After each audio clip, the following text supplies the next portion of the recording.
Hey crew, I've got the key to this 26 GMC Yukon Denali Ultimate. We are going to take it for a drive, but first, let's check out how it looks on the inside and outside.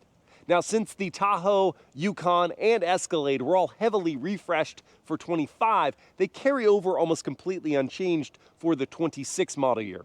Here on the Denali Ultimate, you do get this dark chrome finish for the interlocking mesh grille and this topographical map that appears here on the GMC badge and a few other places outside and in. There are also these stacked projector LED headlights with the LED DRLs and turn signals in this C shape. This vehicle is painted in Onyx Black. It's got a little metallic flake to it. Getting to the side, we see the only exterior Ultimate badge here just behind the front wheels, which are these awesome 24-inch designs with a two-tone gunmetal and bright metal finish. These are my favorite looking wheels on all of the GM full-size SUVs. You also get a Denali badge there, bright chrome down low around the windows and on the roof rails. Stepping back to look at that profile, it's that classic boxy SUV, but the wheels really set things off right. This is an air suspension equipped vehicle. This is the lowest ride height though, and I think it would be nice if there was a slightly lower setting for loading in cargo to the back, but you do get a power running board to help ease your entry. Getting around to the rear, you do get another Denali badge here. This is a darker chrome, this is bright chrome, and the other two badges are bright chrome as well. You get C-shaped LED taillights with the LED turn signals. Down low is a quad exhaust system with squared off pipes, and I just don't think these look as good as the rounded pipes you get on the Tahoe. Overall, the Denali Ultimate has some real style to it, especially those wheels, but from most angles, I still think I prefer the Escalade. Let me know which you think looks better in the comments. Let's check out the interior. Opening up and looking inside at this Woodland Mahogany colored leather interior with this very cool cross stitch pattern here on the seat borders, traditional contrast stitching in the center, seat perforations, second row seats also get heating, but not ventilation for $105,000. That's kind of a miss here on this range topping Yukon trim. You get that topographic map is imprinted on all the seat backs, and the headrests do fold for better visibility. To slide the seat forward, you pull on this lever, and to recline it, you pull on this one, or this also lets you fold the seat with one pull and then another to get it to tilt forward to give you a great access point to the third row. Using that side step and just walking on in, I'm gonna pull the seat back up, and right here it is slid all the way forward, and so that gives me a lot of leg room at 6 feet tall. If I move behind this seat where it's kind of actually all the way back, I do still have some knee clearance and my head still clears the roof. There are also air vents up high, and we get a USB-C port on either seat side and leather padding for my armrest, so it's pretty comfortable back here in the third row. And if I was in the middle seat without a center console, can really stretch out. Oh, but you don't get a headrest. I know how safe that is. Also, there isn't heating in the third row, which, once again, that's sort of a miss for this amount of money. Before I hop into the second row, I wanted to show that there's that same color of leather here on the door panel, nice padding for your armrest, and that same cool contrast stitching. Open pore wood trim is a very cool detail. What I don't love is that there is one touch down, but not one touch up windows. Interesting cost savings, GM. Down here we get hard touch plastics, 2 levels of storage, a Bose Performance Series sound system, and as I step on the running board, I can also grab that handle to ease my entry behind my seat at 6 feet tall. With the seat slid all the way back, I've got lots of legroom here. If I did need to go forward just a bit to give this person more space, I would easily clear still. I've got these media screens, which are responsive and high resolution. Down here, there's another screen. It's a very large one, but it's only dedicated to your climate control, and there's only a third zone, not a fourth zone. I have air vents up above my head, 2 USB-C ports here, an AC outlet, and these cup holders would seem kind of far away when I'm slid all the way back, but you can ask the front passenger to slide back this console to give them more room and to make it easier to grab your beverage. I also have a panoramic sunroof, and when I'm reclined with my armrest, it's a very nice place to be. Before I show the front seats, I want to talk about the tailgate situation and storage back here.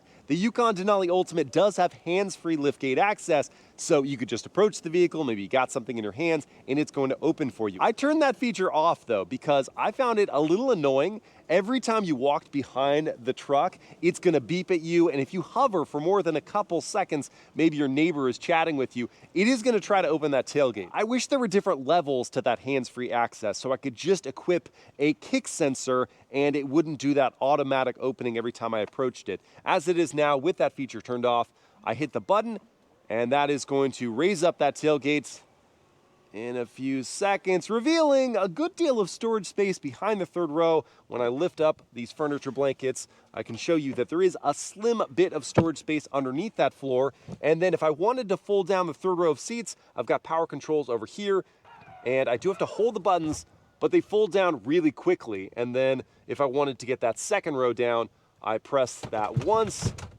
and then if I wanted to lift them up, I press it again. So good functionality. If I wanted to get the second row back up, I am gonna have to do that manually, but the third row, I just hold the buttons again. The last thing is that though there are 5 sets of top tethers, there are only lower latch anchors in the second row. So you couldn't put a rear-facing car seat in the third row, and that therefore kind of limits your versatility. The front seats are a big upgrade compared to the back. You get heating, ventilation, and massage now with those ultimate badges on the seat back and Bose speakers in the headrests. The seats are power adjusting, and you've got 2 positions of memory. You get one touch down and up windows, power adjusting, power folding door mirrors, same open pore wood trim and leather, same 2 levels of storage. Your drive mode selection is over here along with your transfer case settings. Yes, it does have part-time 4-wheel drive. Stepping in over the Denali tread plates and the cool textured floor mats. Closing up that door, I've got leather up on the dashboard, hidden storage cubby here, open pore wood trim with that same topographical map, and then this giant tablet infotainment instead of in the Escalade where you get the pillar-to-pillar spanning screen, which is very impressive when the vehicle is on, but when it's off, it doesn't look as well designed as this, having all the different colors and dimensions and textures in the Denali Ultimate. The infotainment is very easy to use with nice large icons that you can reconfigure to your liking, although I wish there was some more visual distinction between them. They're a bit uniform. There is a physical volume knob down here and these large toggles to control your climate control. On the console, you get perforation with that cross-stitch pattern. Inside, there's a good deal of storage space, and once again, you can move the console back for additional space in there. The steering wheel is wrapped in leather and heated. There is a digital gauge cluster as well. Materials-wise, they seem to do a good job of above-the-belt quality. Below the belt, you get hard plastics in certain places, but for the most part, you can sort of justify the $100,000 price point for this Ultimate trim, but then there are certain features that I've pointed out that are missing, and certain places like right here on the console where why they cheapened out with gloss black that's smudging and already scratching. It's above the cup holders and the wireless charging pad, which is nice and large. It even fits my iPhone 17 Pro in its Rockform rugged case. And now that I've got my phone secured in one of Rockform's highly durable cases, I'm never worried about dropping it thanks to its military grade protection. Considering I've cracked phone backings before, even in a case, this is a big upgrade.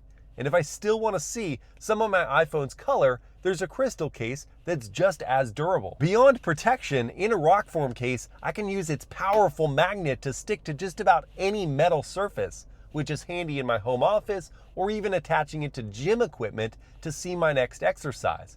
And for an even stronger hold, there's a magnetic plug included. The accessories are awesome too, like this magnetic suction mount. The mount has tons of articulation, letting me position the phone however I want, and it's so easy to put the phone on it or remove it.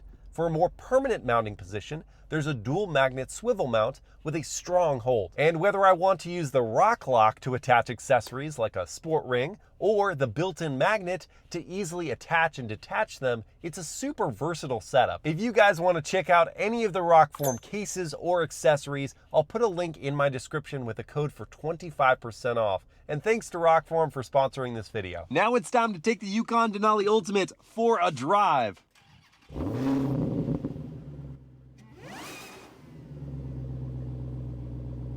All right, let's fire it up.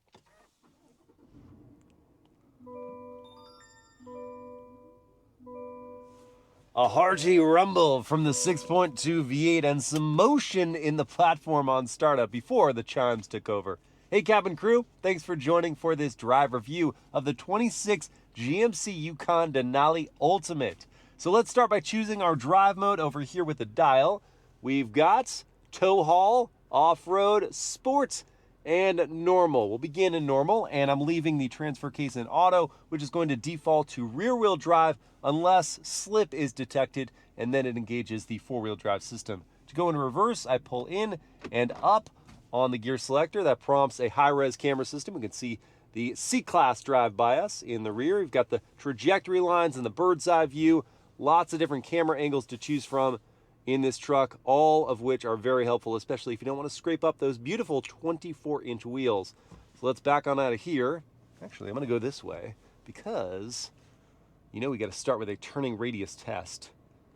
So scooting on back before I go down into drive, and then let's pull on over to the side before I line up, completely turn the wheel, and am greeted by a fantastic turning circle. I'm going to go around once more with the camera just because I'm so impressed. A full-size SUV like this, turning around in that tight a circle. Turn signal sound is next, which is like every other GM truck. Sounds like a horse getting up to a gallop. Clunk, clunk. Clunk, clunk. I like it. Now, how about if someone was driving recklessly on the road? Something deserving of a horn beep. What are they going to hear in the Yukon? It sounds higher pitched than I was expecting for something of this size and stature, but it's certainly loud enough. Thankfully, what makes a better noise is the 6.2 liter V8 found under the hood, making 420 horsepower, 460 pound-feet of torque, ratted through a 10-speed automatic gearbox. Oh, it's so burly. And it works pretty smoothly through that transmission, getting you up to speed here in the normal drive mode. And the Yukon Denali Ultimate has the benefit of standard magnetic ride control. So the ride quality, even on 24-inch wheels, is just superb. How GM is able to deliver this kind of ride compliance with a body-on-frame truck like this and wheels like those, it soaks up the road blemishes so well. Changes in that surface. The fact that these trucks have all moved from solid axles to a fully independent suspension front and rear definitely does help with that. It's great to cruise in, and the seats are, well, they're not the most supple chairs or the most well-contoured. They're more like slabs, but they hold me well in place, and they're well enough padded that I don't feel like any numbing is going to happen if I'm in the saddle for too long. Visibility is great out the front. Nice large windows do help. There's an issue as you get to the C and D pillar, though. Pretty thick blind spots there, and when the second row headrest is up and not folded down, then that's adding to the visibility issues. There is a digital rear view mirror in this Ultimate trim as standard, which is very nice. Cut through anything that might be stacked up in the back of the truck. And so I still have confidence driving this vehicle around, seeing everything I need to. It's a great vantage point. See over most traffic that's out there. As I go to the brakes, really easy to modulate those, smoothly come up to a stop. Now, one thing this vehicle doesn't have is an auto hold feature, so if that light was red for a long time, I'm gonna have to keep my foot on the brake that entire time. And the responsiveness of this wheel is just right. It doesn't feel really dead on center, and yet it doesn't have the over-eagerness of a sharp sports car.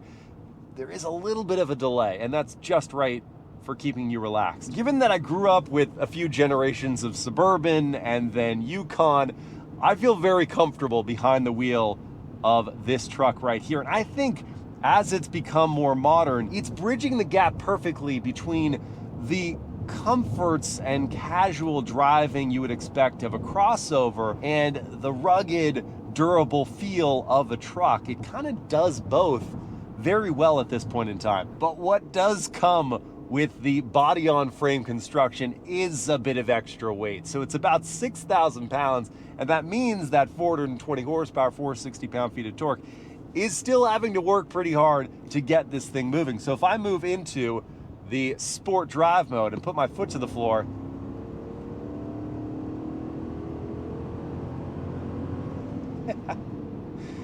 it gets you up to speed, but you really hear the effort having been expensed to do so. And it doesn't have to be an Escalade V for me to enjoy the sound of an NA V8. Hearing that really is like a homecoming for me. Again, so many generations of these trucks growing up, hearing a small block V8 at wide open throttle, my dad had a lead foot, was just another day. But let's give that a more numerical definition with a real-world 0 to 60 test. I've got my race box set up here to record. I'm still in sports, but now in four-wheel drive high. I'm not going to brake torque it, but I do have traction control turned off, so I'm just going to put my foot down. There we are. And get to 60 in 6.68 seconds, which I think is plenty quick for a big boy family hauler. Now, with handling obviously not being a key selling point of this truck, you still want to feel safe when maneuvering at speed. And to its credit, GM does make the Yukon feel sure-footed under hard braking and when moving quickly through curves. There's that predictable lean of a ladder frame chassis truck, but you never really feel out of control. And beyond that, I would argue this platform communicates more through the steering than any of this truck's non-GM competitors. It's almost kind of fun. If you're crazy like me. Highway driving is pretty positive as well. I'm gonna start with the cabin volume at freeway speeds.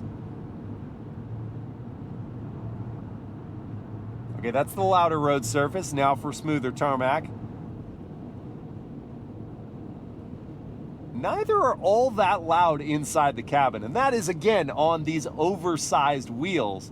The wind noise does bristle a little bit as the speeds pick up, but you could easily have a conversation with fellow passengers in the front row and the second row. Third row, you're gonna have to raise your voice a little bit. And in the context of having a full vehicle on something like a road trip, two things stand out to me. One, the sun visors. They're not only huge, but they fully slide on the rails, so there's always going to be good blockage from the sun, doesn't matter which position it is in. And then this vehicle also gets Super Cruise as standard. So once I've set that here, I can take my hands off the wheel, and as long as this light bar is green, I'm good to go. And Super Cruise is probably the best hands-free highway driving system currently on sale. It'll do the lane changes for you either automatically when it's catching up to a vehicle that's going slower in your lane than the speed you've set. It will move around that, or you can do it manually like this, just indicating and letting it move over when there is a gap in traffic around you. Very handy feature. It is going to reduce the stress or the wear of a long drive, whether it's a commute in heavy traffic or a nice family road trip. The only asterisk to Super Cruise is that you can use it for a period of up to 3 years. Beyond that, you are gonna have to pay for an annual subscription. All right, before jumping into competition and pricing, let's talk about the fuel economy, which is 14 mpg in the city, 18 on the highway, and 16 combined. The starting figure for the standard Denali is $82,595, but the ultimate is $105,895. That's a huge step up in price for the max amount of content you can get in a GMC branded vehicle. Interestingly, if you jump over to the Cadillac brand, the base Escalade is less expensive than this. It's about $94,000, but to be fair, it's missing a lot of features. If you want a closer competitor in terms of content, the Escalade luxury trim is going to be about the same price as this, about $105,000. And still, that's missing some of the features that you get in this Yukon Denali Ultimate. Outside the GM portfolio, this is not going to be an exhaustive list, but some competitors include the Lincoln Navigator that starts at about $95,000 and makes 440 horsepower, gets to 60 in 5.2 seconds, and returns 18 combined mpg.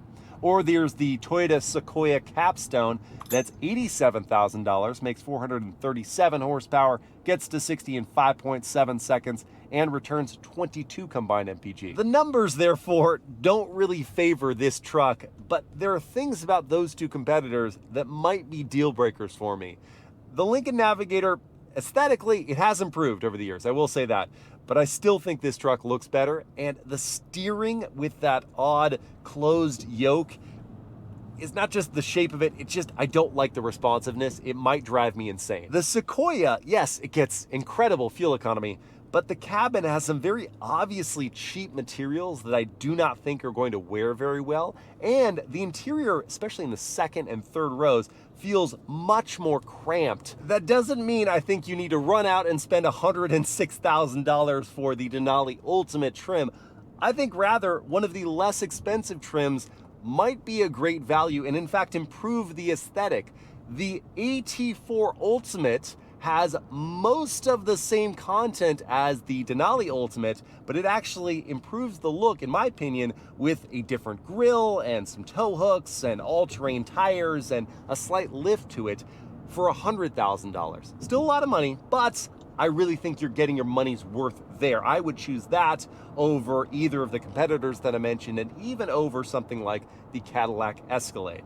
Which would you guys choose though? Any of the GM portfolio trucks, let me know which one, or either of the competitors that I mentioned. Let me know in the comments, and I hope you guys have enjoyed this drive review. I will see you again next time.